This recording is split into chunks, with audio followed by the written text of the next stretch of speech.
warm welcome to yet another episode of Diski Talk with Luyolo.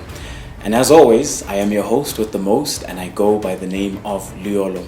To all those who are tuning in for the very first time, welcome to the Diski Talk with Luyolo family. And to those returning members, please don't forget to click on the notification bell button, like, subscribe, and please do add your comments in the comments section.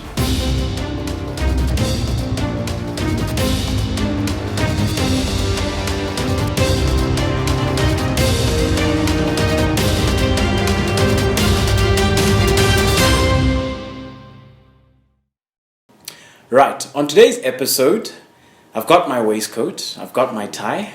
No, we're not speaking about Gareth Southgate. However, we are speaking about coaches. Today's episode is titled Coach's Corner. However, before I do get into it, I've got a couple of guests with me, and I will start by introducing Pumuzo. How are you doing, bro? I'm good, I'm happy to be here. How about you? Great. Dumi, how are you? I'm well, thank you. Thank you for returning. No problem. And then to the left, I've got Mr. Sol. How are you, man? In the coach's corner. Glad Glad to be back home, brother. Glad to be back home on Diski Talk. Lovely to have you, gentlemen. So, with what's currently happening, we've got the international tournaments, which are currently being contested. One eye on the international tournaments, another eye on the transfer news. However, the focus is on the coaches and not the players. So we will be speaking about a couple of coaches on today's episode.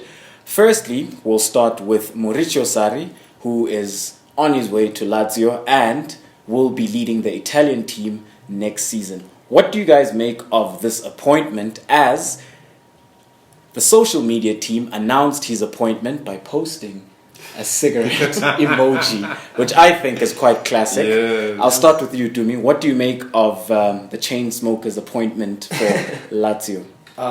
Personally, I think it was a good decision from Lazio, because if you look at the manager himself, he has coached two other Serie A teams, being Juventus and Napoli, and he did very well with Napoli, transferring them into a very big club.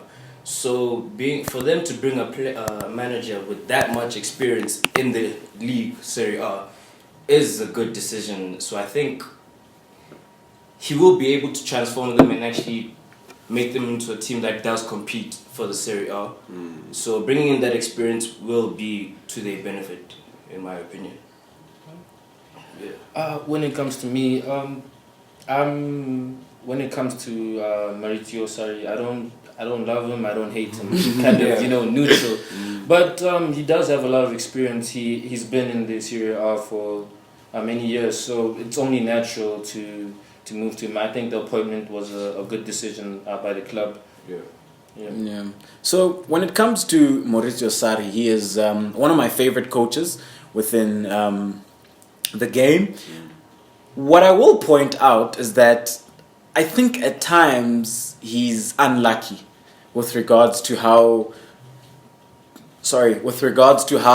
he's been treated, and with regards to the media as well. I don't think he's the media's darling, in the sense that a lot of, you could say that there's a negative cloud that hangs over him, and how he conducts himself as a coach. And it hurts for me to be sitting here and speaking about him joining Lazio. With all due respect, Lazio is a great footballing institution. However, I think Sarri should be coaching a much better team than Lazio. We all know what happened with Juventus, and I think he was hard done by, and he was not thoroughly given a chance, to also acquire the type of players that would play within the Sarri ball system. However, I will say that I'm very happy that one of my favorite managers is coaching, and he's in a job, because it's not nice to see some of these technicians who can contribute so much to the game not being involved.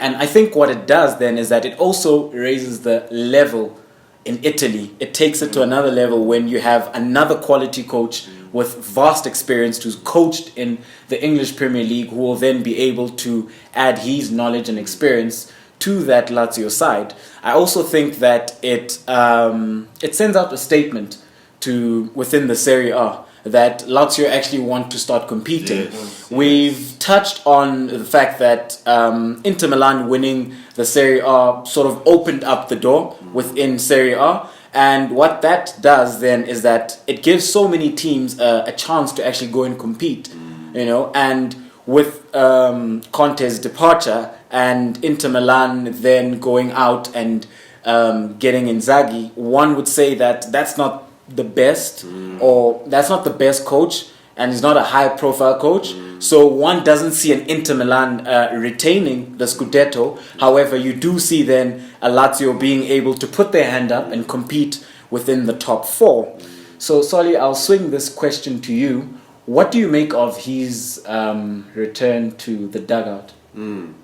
You know, Sarri is a coach that actually also did well in the EPL. You know, he gave a good account of himself. So he's definitely one of those coaches that I enjoy. You know, just watching. He's very animated. You know, very passionate as well. Sarri is ideal for the Italian league. You know, he's sort of like your poster boy. Even though, you know, the media is sort of paints him in a very bad light, but he's literally like your poster boy for Italian football. He's the kind of guy I'd have like literally in front of every marketing, you know, poster there for Serie A, because he has that, you know, wisdom in terms of the experience that he has, but he also has bite to him. He's got aggression to him, and he doesn't really care who says what about him, you know. Even though the media can paint him in the way that they do, Sarri is true to himself in every way possible, you know.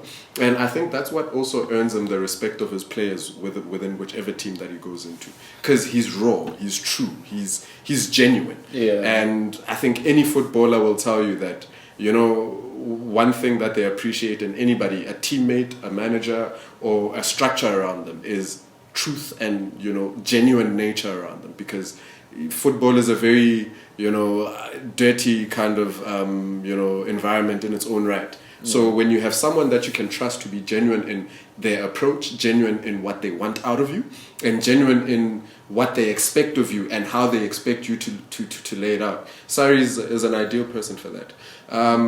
You know, you mentioning that Inter, you know, brought in Inzaghi, I would have expected maybe Inter to scoop up Sarri even before Lazio would. You know, it is disappointing that he would go to what is deemed not to be one of the top teams in Italy or in football generally. But for Lazio, this was a definite coup. You know, it was a lovely coup d'etat, because if you think about it, you know, their showing in the Champions League last season was showing you that Lazio is really, you know, planning to. It's interested in changing its dynamic. It's interested in changing its fortune and competing at the top flight with the best as much as possible. And this kind of acquisition is also reinforcing that, you know. Yeah. Those that are true avid Disky Talk listeners will know we covered an episode where we spoke about Lazio and, you know, their performance within Champions League. If you think about it, if they had a coach like Sarri during that time, maybe we'd be talking, you know, about a different outcome for Lazio. Who knows, you know? So I'm excited for the team.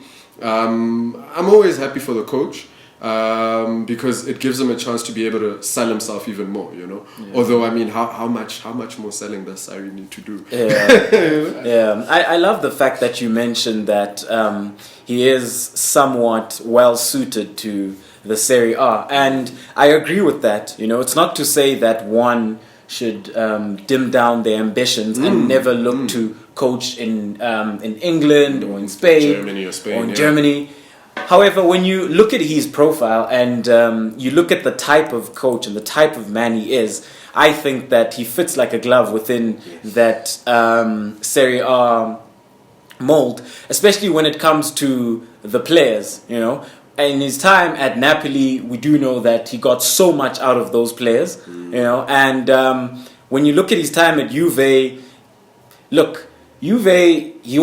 the Scudetto, but most feel like he failed, you know. And that's just Juve have got these exceedingly high expectations, you know. But when I look at it, I look at a man who more or less is very experienced, more or less knows himself which is very important.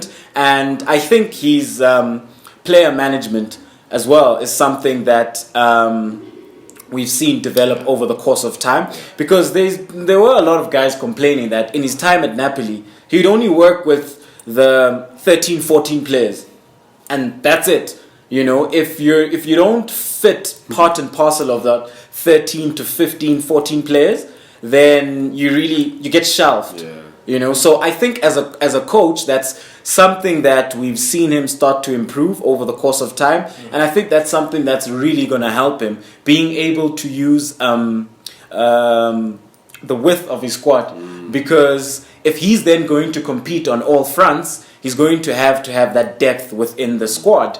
Sticking with the Serie A and sticking in Italy, Jose Mourinho. Some love him, some hate him. This is a man who will be coaching AS Roma. And what do you make of Jose Mourinho moving to Roma after a tough time in England with Spurs? What do you make of what do you make of that appointment, to me? You know, I'm really, I don't know really what to say about it, because like honestly, lately I haven't been a big fan of Jose Mourinho, because I feel like in this world of football you have to be able to adapt. Yeah. And I feel like Mourinho hasn't been able to do that lately in the couple of teams that he's joined. He's stuck to the same tactics and, you know, same routine, and he hasn't been able to change per se, you know, or adapt. So I don't know what difference will come from him going to Roma. Maybe he will change, I don't know, but because if you look now, all these other clubs, especially in Serie A, like you said, them appointing these different managers, these are managers who are quick to adapt and who can change. So if he doesn't do the same thing, I feel like he might struggle as well in Roma if he sticks to the same philosophy that he has, because he's been very rigid, in my opinion, since coming to maybe Manchester United, and then after that it's just been very rigid, in my opinion. So I'm not really much of a fan of Jose Mourinho right now. I don't know what he will bring to Roma. Maybe a bit of experience, but other than that, I don't know a way forward for the club, as well as maybe Jose Mourinho if he's still rigid like this. You know, that's just yeah. You know, I love Jose. You know, it's the special one. The special one, but. I don't necessarily think he was rigid when he moved to Tottenham. Like Tottenham, the way they started the season, you know, Jose's been parking the bus for a long time. I don't feel like Tottenham were.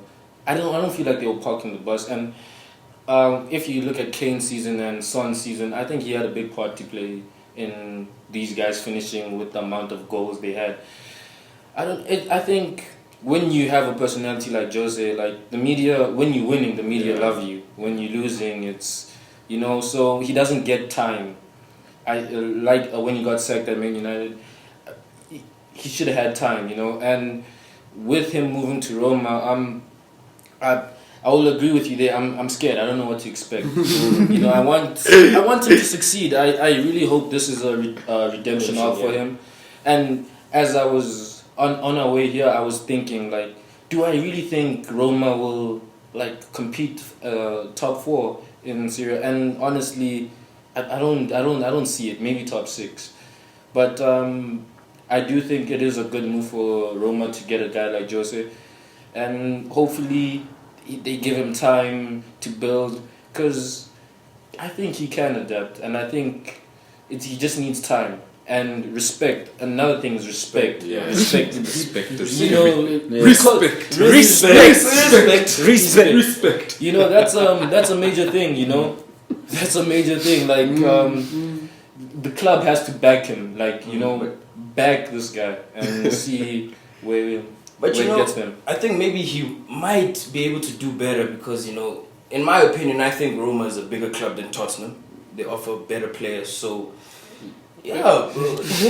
No, I'm thinking that's just my opinion. I feel Roma's a better club, so maybe with those players that he has in his disposal, and like you said, if the club back him and they respect him, he could do something. Because don't get me wrong, when he was at Man United, first season he did well. Even the second season he won us trophies. He can bring that for club trophies. And the thing is, with Tottenham, bringing trophies is a hard thing to ask. People might disagree with me and say, no, Tottenham's a big club. He almost did, though. He was almost there. I really feel like he was really close. But still, comes back to the fact that maybe he needed time. But like, it was kind of a lot to maybe... Or just give him the opportunity to play the final. He didn't play the final. And he even went on to say that if you ask me how many trophies I've won in my career, I'll say 25 and a half. The half is the final. I didn't get to play against Pep Guardiola. So but going back to what you said, okay, I agree with you to that point. So maybe at Roma he could do something different, but it's just that I don't like the fact that he's still not willing to adapt. He's very hard-headed in my opinion. You know what I actually think? Now when I look at Serie A, it's very open right now. Especially Inter could have started the dominance, but Conte left. Yeah. And I actually take back what I said. I think it's top four. If you quick backtracking. I'm thinking about the league, right? I'm thinking about the league, and it's very open right now. It's. Anybody, this is the time right now. Juventus sucked the soul out of these guys for how long, and now Inter broke the door down, and you feel like you got a real shot if you're a Serie A team. Do you feel that is a great appointment, and do you think he's a fit? Yeah, because the general notion around the Jose Mourinho right now is whether you like him or you don't like him, the general notion is, this is a man who's old school in his approach, is very dogged. Does he fit into the modern day way of doing things? So when it comes to that Roma outfit, do you see that for Jose Mourinho? Do you see him fitting in? And do you think it's a good appointment? Or do you think that it was a convenient appointment where Roma realized that, okay, there's a high profile name, a coach who's very experienced, who's won trophies, and at the end of the day, we need a coach and he's available, so let's just go with him? Or do you think that it's always been a part of the plan? Look, Mourinho is yet another Sarri for me, in the sense of the fit, especially in Serie A. He's another even though he's been successful in England, he's the kind of coach that can be successful generally anywhere he goes because he's effective. Many people may complain about Mourinho's tactics and, him parking the bus and all of that, him not being able to adapt and, evolve. He's still coaching the same way he's been coaching for years. But if there's one thing you can't deny about Jose Mourinho is the fact that he can actually make a squad relatively effective to a target of maybe winning a trophy. Because he if you look at his numbers, he definitely makes sure that he gets the job done on that end. So I feel another brilliant signing for Roma, especially in terms of what Pomozo was saying when he says now Serie A is open. When Dumi says Roma is a bigger club than Tottenham, I would say based on its history, yes. Currently, personnel-wise and, pound-for-pound balance, it may be a toss-up. I may agree to a certain extent, but I do feel it could be a toss-up because of... look at what Mourinho got out of some of these players at Tottenham, Yes, he frustrated a few, but I also feel, Mourinho's the kind of coach... There's certain coaches that don't babysit players, guys. And a lot of our modern-day footballers want to be babysat a lot, So coaches like your Jose Mourinho's, your Sarri's, these hard, dogged coaches don't necessarily get, the flowers and balloons and claps because they're a bit harsh, They say things that people don't want to hear.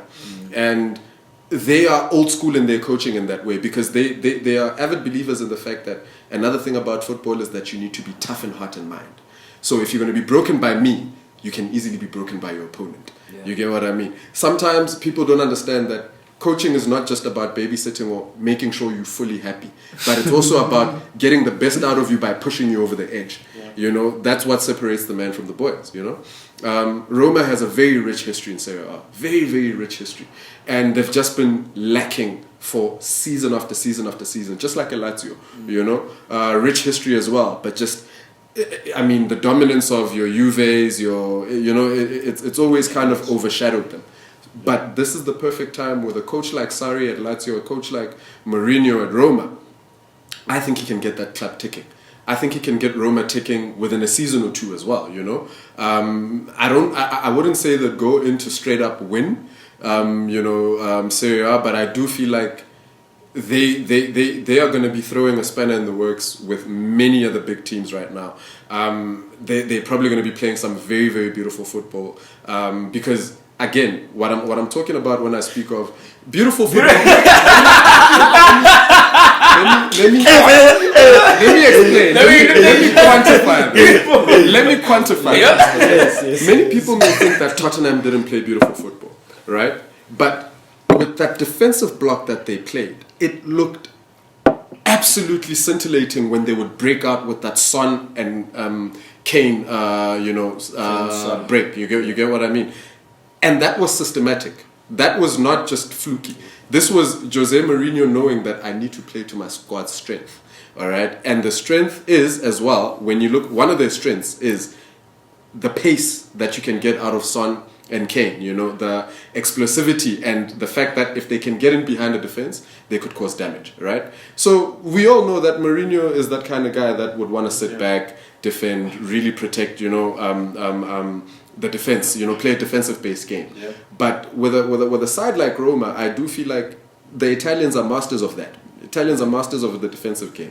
Hence, I say perfect fit for Mourinho. They'll be able to play his defensive system and possibly give us a little bit something extra that we're not expecting on attack as well. Because when a team can be comfortable defending, a team can be comfortable knowing that they're not letting anything in, it allows them the freedom of expression. And maybe we may see a Roma express themselves a little bit differently from what we used to.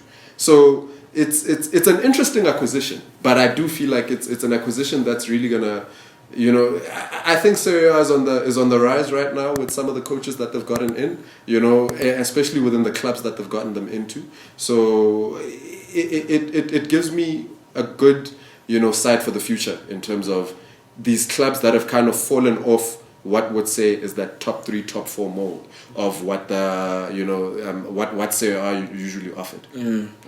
So where I'll start with him getting appointed by Roma. I think when it comes to Serie A and the Italian game, I think Mourinho's more suited to that game, right? He's more suited to that game, so he will fit in to the Serie A. And the type of players as well, because I also think that it's a cultural thing. And Italians, naturally, we all know that they're very tough and they're very passionate about football. You hardly ever hear of stories where there's a certain player from Italy who fell out with a coach because of petty issues. You hardly ever hear that, So I think when he goes there, from a cultural perspective, he's won that side over. And there's players who culturally they believe in him, and players who grew up watching and idolizing Mourinho. From that perspective, he fits into the Serie A. Let's move on to his system. When it comes to his system and his approach to football, my biggest issue is that he's not adaptive enough. I say this because Mourinho is the type of coach to throw the toys out the court when he doesn't have a certain player, as opposed to working with what he has. Can you be able to pimp a butterfly, like Kendrick said, and if you've got a certain player, you can get the best out of this player. Whereas Mourinho tends to just, I don't have the player, and then it becomes a media spat, and he then puts the board underneath a negative light, as opposed to working with what he has. That's my biggest qualm. Going to Tottenham, I have to disagree with you when you say that he played to their strengths. I think, if anything, he did them a disservice. And I say this because Reguilon at left back, at right back, you got Doherty and Uriah. Yes, not the best. However, bombing forward, they're very good at that. In the midfield, you've got Tungai Ndombele. You've got Dele Alli. The question then becomes, did you get the best out of those players in the midfield and the two fullbacks? Secondly, let's look at the wide players. You got Bergwijn, you've got Lucas Moura. Did he get the best out of those players? In my opinion, the only 3 players I would say had a great season under Mourinho. You've got Harry Kane, you've got Son, and you've got Emil Højbjerg in the heart of midfield. However, when you look at all these other ball-playing players who are so influential, who can give you so much more, then you look at Mourinho and you're like, yeah, that's my issue with you as a coach. I don't think that you can get the best out of certain players, because a Steven Bergwijn, who comes from Netherlands, gets to Tottenham, hits the ground running, scores on debut, and is having strings of good performances. You got Lucas Moura as well. So those players, he couldn't get the best out of them. Dele Alli, that's another issue that I have with Mourinho. Yes, he's tough as nails. However, his approach when it comes to man management in the modern day game, it has to change. And I say this because Mourinho ends up falling out with the best players within a squad. And then that becomes his undoing. And I say it becomes his undoing because in the modern day game, player power is everything. Is everything. Yeah, they can get you in and out of a job. And that's it. Yeah. You know, and that's why I'm saying that Mourinho has to A, read the room, B, know who you're dancing with. And when you know who you're dancing with, you get to understand that, okay, cool. I may not like a Dele Alli. You know, I may not like a certain player within this club. However, because of the status quo, these players are important to this club. How then do I work with them and get the best out of them? You know, and that's where my biggest issue is. And I say this because when Mourinho arrived at Spurs, it was all well and good with Dele Alli. Dele Alli was playing really well and they were best friends. And then next thing, they were not on the same page. Dele Alli couldn't even kick a ball, couldn't get a game. Where have we seen that before? Manchester United. So a lot of things that happen with Mourinho are repetitive. So when it comes to that aspect, that's one thing I worry about. It's his approach to games and his adaptation when it comes to player management. However, what I will say is when him going to Roma, that's a good fit when it comes to the culture of Italian football. No, look, I fully agree. Look, when I say he played, I didn't necessarily mean that he played Tottenham to their strength, to the club strength. Because I feel like the one coach that played Tottenham to their strength was Pochettino, you know, in terms of how Tottenham attacked, you know.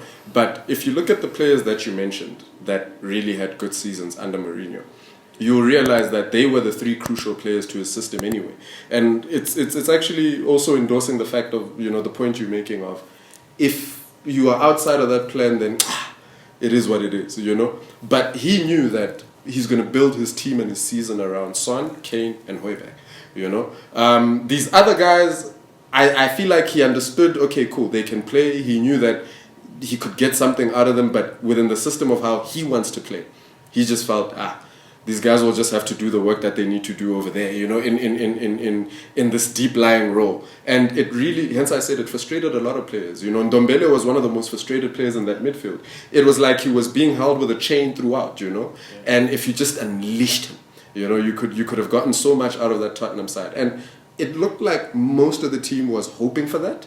Like, to just unleash us, allow us to be, you know. However, Tottenham being Tottenham, what you want us to do is cool, we'll do.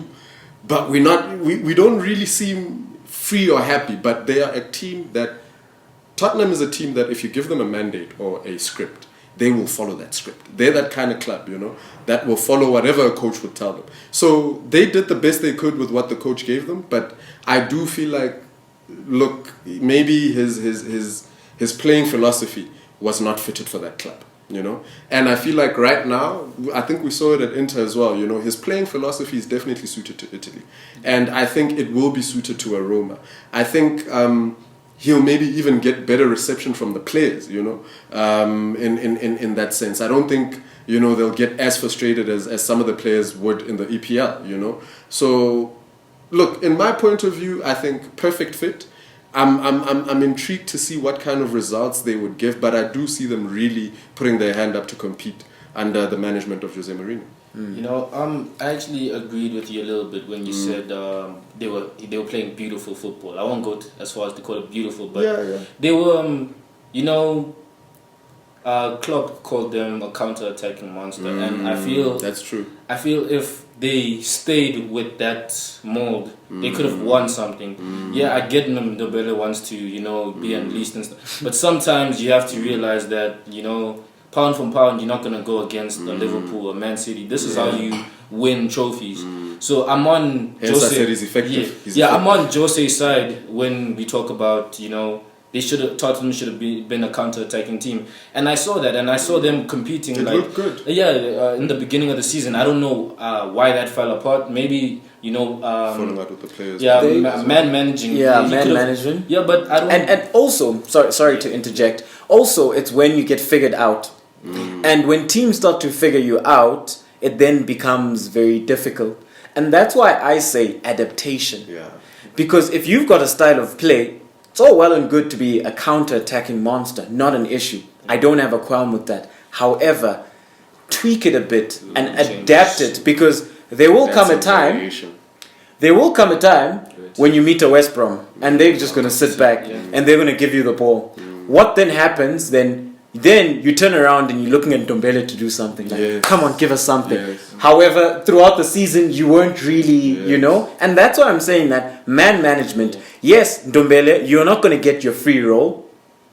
However, if you can play within these confines, you know, and if you can express yourself within these confines, so that when we do come up against a West Brom, when we do come up against a Burnley, then you're able to get those players to start naturally shining. And that's why I say that in the modern day space, football has changed, guys. Football has changed so much so that you need a multifaceted and multi-dimensional style of play and approach to the games. You know, a lot of systems, if you look at it, you can get a formation like 4-3-3, for example, right? A 4-3-3 in modern day football can transition into a 3-4-3. To so many different, you know, into so many, and that's why I'm saying that the biggest thing with Mourinho is taking it one level higher and just being able to add certain elements which then would predicate for success if you ever came up against a team that is able to counter the counter-attacking monster. Yes. Yeah, I definitely agree with that. That, you know, he should have allowed Ndombele to play against the West Broms, and also to that, it's when Son gets injured, you know, I feel have roles, don't rely so heavily on play as roles, you know, because Son does get injured quite often, so it's, you know, when you don't have when Kane wasn't there, Son was suffering, you know. So just maybe figure out how to get the best out of Lucas, Bergwijn, you know. Yeah. And he struggled with that. He struggled to get I want to say something about you guys. You guys mentioned that, you know, Tottenham became a counter-attacking beast. Maybe I'm not giving this guy too much credit. I don't think that was necessarily his plan. I think what happened was he wanted to go with these normal tactics and everything. It's just that he was fortunate to have players like Son or Kane or even Lucas who could actually give him an outlet when needed. It was just like it was a thing that happened by maybe by accident. Like, oh, okay, I can do this as well. Yeah. I don't think that was his plan. Like, I'm gonna become a counter-attacking team. It's just that he had those players that, okay, when we do get the ball, I wanna go to goal. But doesn't that then translate to him working with what he has then to say, look, that's just this is what I got, let me use it. Let me use it to the best way. Let's just come into a club and you find these players who want to do this, and then you're just letting them do it. Basically, you know, you could say that is your system, but if you're being honest with yourself, you're just letting them do them. That's not your system. That's just a byproduct. Isn't that part of management? He found those players there. Many coaches get to a club, they find them there, and they let them be. Tottenham and Harry Kane and Son, they weren't playing the way they were playing. Because they're the ones who usually had the ball before Mourinho. Now that they don't have the ball, what are they going to do once they get it? And Mourinho didn't come in to try to park the bus at like Tottenham. He spoke about like, I can't do the same things I did with Chelsea. I don't have the players to sit and park the bus. So I don't think it was luck Come on, you gotta give him more credit to them. That's what I'm saying. Maybe I don't give really him too think much that credit. that guy deserves a little bit more credit than what he gets. So what I will acknowledge is when he got to Tottenham, he changed his backroom staff. If you guys actually noticed, he got quite a couple of coaches who were heavily involved with Lille. And when I saw that, I then thought, okay, will he then maybe look to change when you change your backroom staff and you start working with different coaches? However, gentlemen, it remains to be seen if he's going to be a success at AS Roma. And only Jose can make us react like this. That guy. Yes, but anyway, viewers at home, please do weigh in on the conversation. Comment.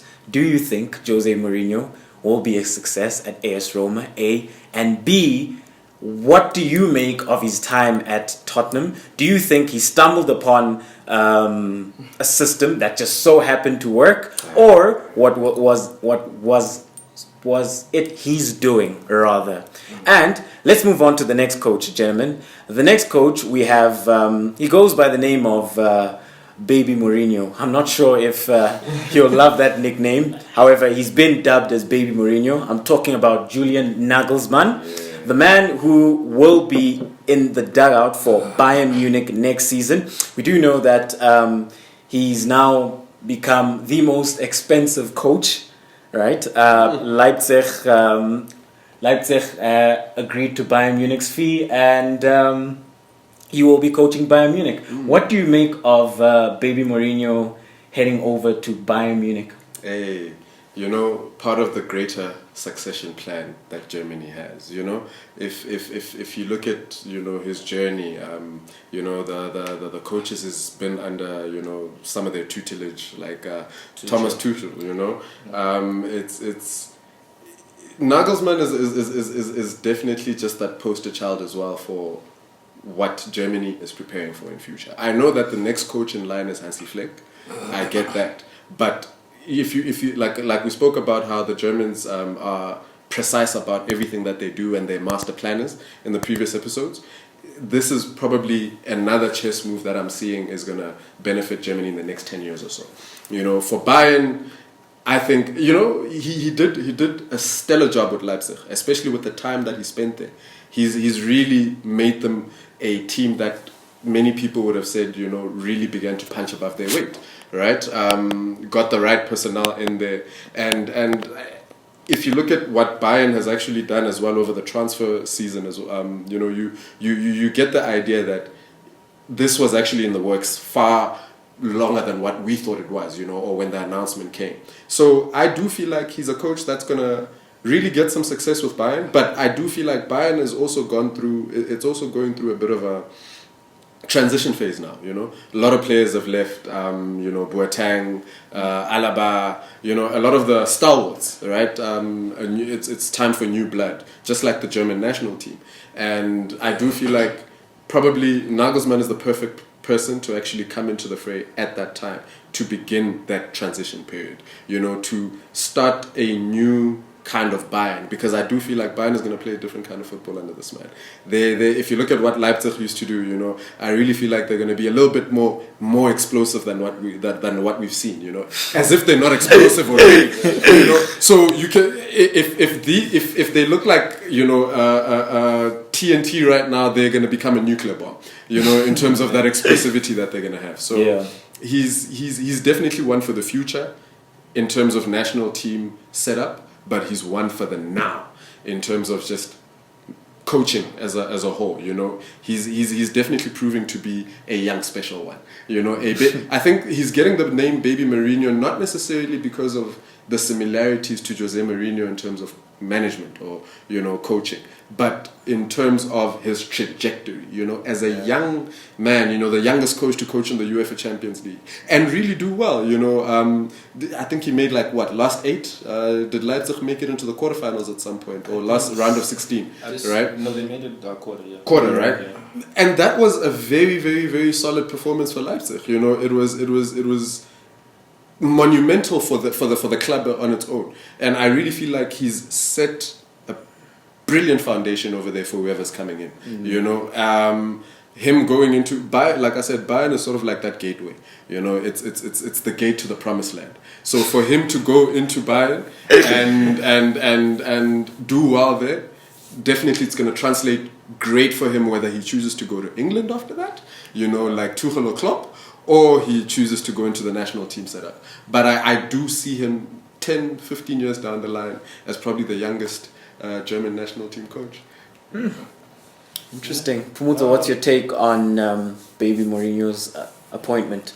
I mean, I agree with I think all of what Sodi said. You know, it's I don't know. I don't know. Maybe it's this thing where you feel like coaches need to be old or something, or like I don't know. Maybe we should change that. Maybe we should evolve the game a little bit. But moving to Bayern, it's like, where do you go after that? Yeah. You know, and obviously as a coach, if Bayern knocks at your door, like this is an opportunity, like, you know, and that's nothing against him or anything, but like, I'm just worried that he's gonna reach the peak of like his career so quickly, and I don't know if he's gonna maintain that. But him and what he's done at Leipzig, I agree. Leipzig are real contenders in the Bundesliga. He's built a great team over there, and with Bayern, they a team that for the most part they coach themselves. You know, each coach comes in and just adds a little bit of their thing, but you know they coach themselves. So there's winning the league. I don't think that's a problem. I think the test for him is like, you know, European success. Yeah. You know, and also Bayern are also doesn't feel like it, but they are also going through a rebuild. Yeah. You know, a lot of their players they're phasing them out, and the way that Bayern run their club, you don't even feel like this is a rebuild. You know, that just shows how great the thing is. And there's no better man to lead that rebuild than Julian. So it's a great appointment, and I hope that, you know, he succeeds. Yeah. What I like about the appointment is it's planning out the steps going into the future. And I say this because you mentioned a very pertinent point about how Bayern Munich coaches itself, right? And I agree with that. They are those big institutions where, as a coach, you can't come and change everything, right? There's a structure, there's a philosophy. You then have to apply your own dynamics and inner workings within the structure, within the philosophy. And I think he's the most suited. And I think if you're looking for the most modern day coach, if there were ever a tag, I think Julian is, because some of his ideologies are mind blowing. You know, you ask yourself, is it right to even do that? You know, is it right to even do that? This is a man who plays a very different system. This is a man who can play with a 3-3-1-3. You know, is a man who more or less in certain zones of the pitch, he doesn't believe in a traditional 4, sometimes doesn't believe in a traditional 3, but this is a man who sees football so much different to what the current crop of coaches see it as. Unlike Daddy Mourinho. He's versatile and he can have a variation. Yeah. Exactly. Yeah. So then it then goes back to how this is a new era, you know, and a new dawn for German football. And to answer your question, the answer to your question, how long will he last? The answer is him coaching Germany one day. I say that because when you look at the German national team and you look at the coaches, there's this conveyor belt, this seamless conveyor belt, where you either coach within the youth ranks of German national football, or you're an assistant at the national team, or you're coaching Bayern Munich. And I think the transition, that's what they're looking at. When the Germans do things, they have a 10 to 20 year project and plan. And I think that's what they're looking at. And you're looking at Julian Nagelsmann and how he can just change things within world football. I mean, within UEFA Champions League football, he went toe to toe with some of the best European teams with a shoestring budget. Yep. And he went against the best European teams with players who aren't even that technically gifted. So he's very good at using what he has.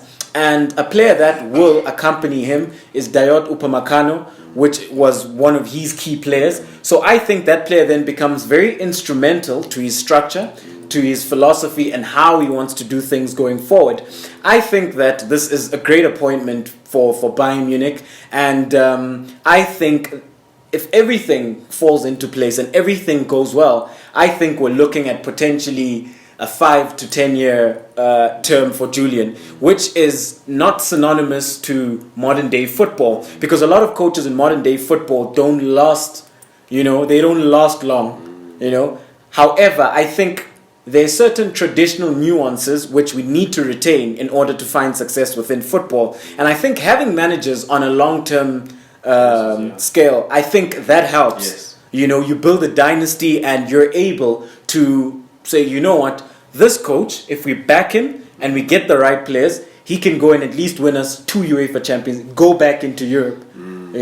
Whereas if a coach stays at a club for a short period, the chances of him even winning just one UEFA, it's tough. Whereas if you grow with your team and you're able then to instill your ideology and the players become one with your philosophy, then it becomes a beautiful narrative. So I definitely do look forward to Julian Nagelsmann. Sorry to interject there, but that's what I love about this particular appointment. It's actually coming at a time where he can really bring himself into the club properly, where most of the senior players that he would need to fight for respect for, he doesn't need to go through those battles anymore. He's coming in with players that he has within his plans to fit into that Bayern system, and he's going to work with what he has. I'm pretty sure we're going to see a lot more acquisitions in the future that are going to make sense to the plan that this man has, and not just within this season alone, but even moving on into next season. But like you were saying, I do see the longevity in this, and that's what gives me a bit of solace to say Bayern is still going to be a world class beater at any given time. Still within the next 5 years, there's still going to be a club that's going to be competing for Champions League through season in, season out, and it gives me hope to say Germany as well as a national team.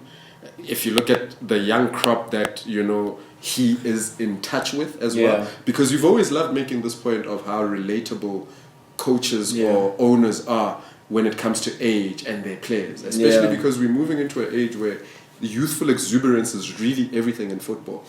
Experience is very important, but right now the youthful exuberance of players is really the selling point of the game, and he's in touch with that. He's got his finger on the pulse with that. So he's going to do great things. This man's trajectory is really going to do great things. How do you feel, Tumi? Actually, funny enough, before Soli even spoke, I was actually going to mention the fact that by Julian coming to Bayern Munich, was going to make the squad, he was going to bring in more youthful and vibrant players. Especially now since he has more resources, and he will be able to attract younger footballers, not only by the name of the club, but him himself. So you could have a situation like a young Dortmund, where you have these young players, with a bit of experience. So I was just going to mention that fact, and especially the fact that you brought up the point that they are in a new stage in their lives, Bayern Munich. It's coming in at the perfect time. Yeah, so him, it's perfect, he's going to be able to attract these young, youthful players, and then just grow Bayern Munich even further, and then eventually, like you guys said, he is going to go to the German squad and everything. But that's what I was actually going to point out, that he was going to just attract more younger players, I think if you look in history, there's always that coach that comes with new ideas. You look at Johan Cruyff, then you look at Mourinho in his time at Porto, you look at Pepe, and now it just seems Julian Nagelsmann, it's his time. So the fact that he has worked with young players in Leipzig and he brought the most out of them, so he can do that, so that's a good factor as well. Definitely. So on today's episode's Extra Time segment, it's all about the returning coaches. The first coach we're going to start with is Allegri. He does return to Juventus. What do you guys make of his return? I'll start with you, Sonny. Massimilian. Dude, that guy probably He was at Juve from 2014 or 2013 till 2019, So he's got like over 200, I think about 271 games under the belt with Juve in the past before the collapse. And the one thing I'm going to say is this appointment shows you exactly that Juve realized we made a mistake last season, and we need to do damage control. We can't afford to bring in another new coach. We need someone that knows exactly the runnings of how Juve is, so that they can just stop this Titanic ship from sinking. You know, right now it's split in half, and they're just trying to get sellotape. You know, and you're not going to go for a fresh face to do that. You're going to need someone that understands the inner workings of everything in the club. And like I said, if you look at the time frame, 2013 to 2019, that man he's part of the boardroom furniture. I'm pretty sure that even if he was not at Juve right now, he still kept abreast with what was going on, you know. Hence, it was the only logical explanation. I could liken it, I'm sorry, Dumi, but I could liken it to getting Ferguson to come back to Man U. You know, I could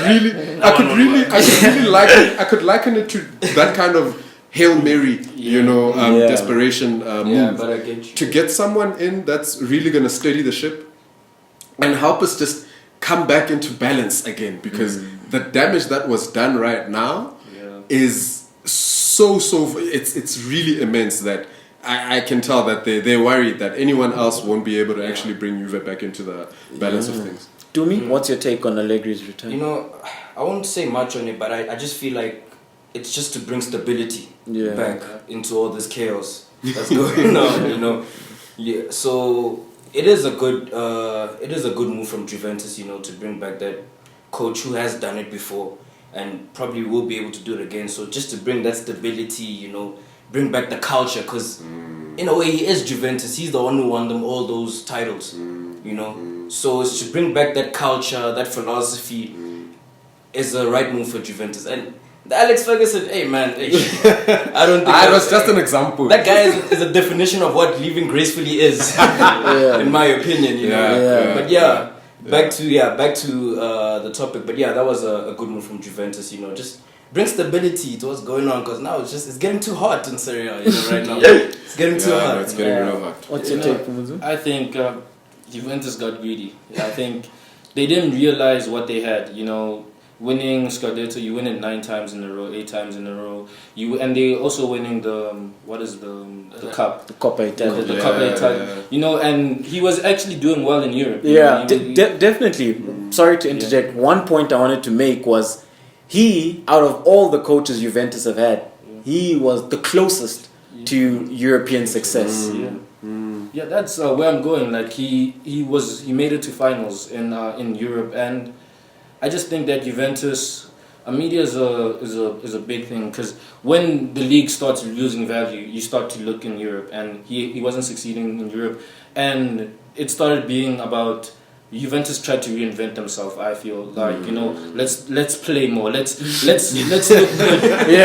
That was a big part of the season, like getting Pirlo. They wanted to look good, like you know, but that wasn't getting you results. So I feel like they are trying to stabilize. They realize they made a mistake, and you know, let's just stick to our culture. This is us. We're not Barcelona. We're not, you know, this is us. And let's win. We can win like this. Maybe a little tweak here and there, but it's definitely about stabilizing. You can't have another new face. You can't risk that right now. They made Champions League last game. They weren't even supposed to make that. You know, but you know that just shows you that it's time to go back to what you know. Definitely. I definitely agree with each and every single one of you gentlemen. And the fifth and the final coach being Carlo Ancelotti, the man who returns to Madrid. What do you make of his return, son? King Carlo. Another man with a very rich history in football generally. One manager that can manage the best, you know, the best out of anyone, you know. One man that can adapt, you know, under any situation as well, you know, complete manager. And with where Madrid is, that's another safety move, you know, another Hail Mary, to kind of restore parity and restore balance. You know, when things go haywire, nothing gives you, you know, peace or safety than something or someone that knows the inner workings of your environment. And I think Ancelotti, out of his career, he spent most of his days at Milan, and the second team that he spent most of his days at was Madrid. So he spent, I think he's coached well over 150 games for Madrid as well, you know, and that's literally the second longest time he spent at a club. So he also understands what Real Madrid is about. And I do feel like he can get the best out of some of those players over there. I do feel like, you know, when we're speaking about Ancelotti at Everton, you look at the way Everton played, we spoke about it on the way here. Maybe you might not remember again, you know. But we spoke about it on the way here, you know. And you get a player like Calvert-Lewin, and I remember you saying, you know, he serenaded him with that Italian voice and told him, "You're the best in the world, you know. Do you?" Yeah. You know? And you know, Rodriguez, they came in, they really came into their own. Yeah. So you're looking at a struggling Eden Hazard, for example. With a coach like Ancelotti, I can guarantee we'll probably see a better Hazard, you know, in the next season or two. You know, with the rebuild in certain positions, I do feel like Madrid is actually going to give us a stronger showing.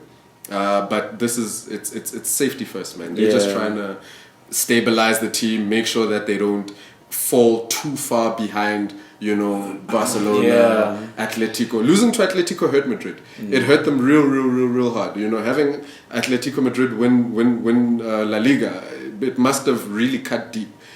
So normally when such things happen, like I said, you really go for the safest option.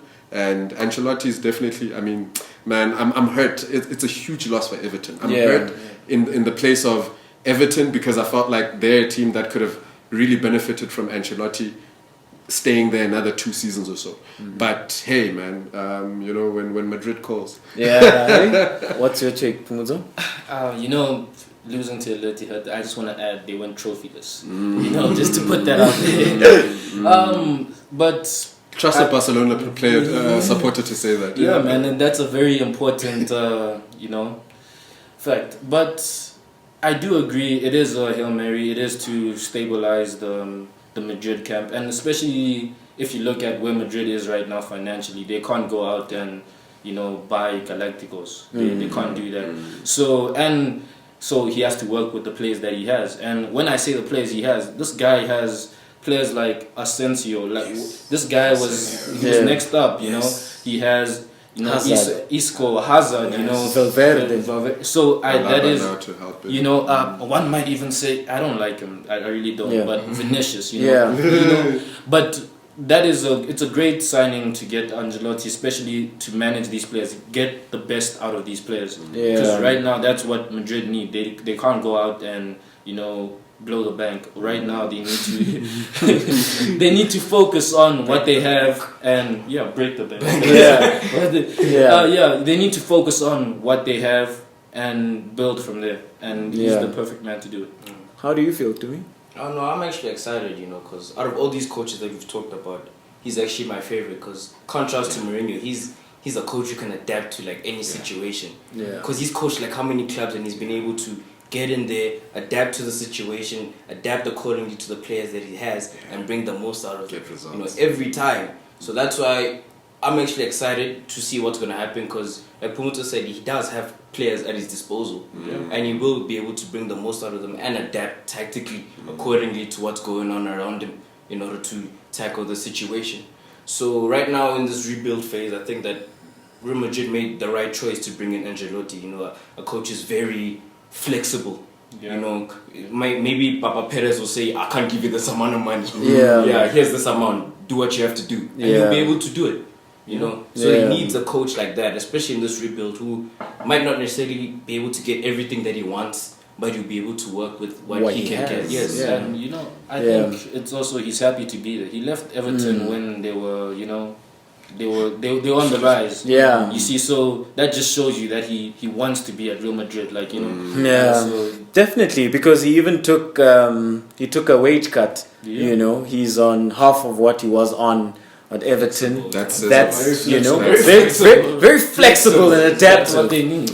But anyway, ladies and gentlemen, we've come to the end of a very special episode of Disky Talk with Liolo. I thoroughly enjoyed the first edition of Coach's Corner. We will have a lot of these editions where we focus on the coaches. And thank you very much, gentlemen, for coming through. Thank you, Thank you, Liolo. Thank you so very much. Thank you, gents. Thank you very much. No Thank problem. you. Thank you. Yeah. Signing out.